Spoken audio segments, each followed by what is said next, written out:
We were coming up the driveway and it was raining and we spotted him. It was bad. For Wendy Dorman, not a day goes by she isn't reminded of the night she found her son dead in her front yard. It's been awful. Every time you look in out your door, come in the driveway, all I see is him. Heath Watson was just 26 years old, in the prime of his life. But an addiction to heroin and one last potent hit would end it all on a rainy night in June of last year. You know, he thought he was getting heroin, but it was something else. They found the syringe in Heath's pocket, and tests later showed it was fentanyl, a powerful synthetic opioid, 50 to 100 times stronger than morphine. Who do you want to see held responsible for this? Drug dealers. I mean, they might not have pushed a needle in him, but they gave him something to kill him. Right now in South Carolina, no law exists that holds drug dealers accountable for the deaths that their drugs cause. But a bill pre-filed in the state Senate would have them charged with involuntary manslaughter and spending serious time behind bars. We are seeing this fentanyl-laced heroin and very hot loads of heroin hitting the streets and resulting in overdoses in a way that we have never seen in South Carolina. So, and this is not unique to our state, actually. It's a national epidemic.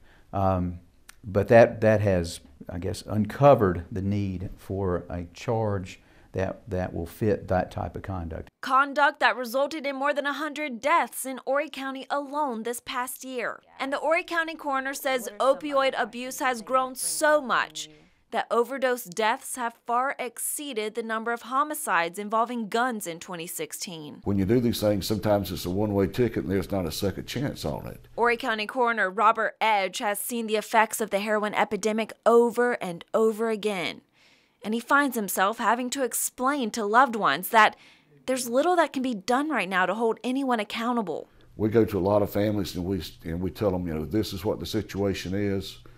And their question to police are, and to myself, well, can you charge the person that gave it to them? And right now, there's nothing in the law books that you can charge them with. Senator Greg Hembry hopes his bill, if it becomes law, will change that, though. I mean, if you can get to the person who's cutting the drugs and mixing the drugs, that would be a great success. You can attack that source. You can prevent more people potentially being killed. But that's not where this fight stops. It's not the silver bullet that's going to change everything. It's one step in the right direction in the criminal justice system to try to hold those that sell this exceedingly dangerous drug to a consequence that matches the conduct. We was just so happy listening to the music. As she looks at one of the final photos she took with her son before he died. I wouldn't take nothing for it. Heath's mother hopes Hembry's proposed bill will one day give officers a way to get justice for her son. Would that bring you closure? Yeah, it would.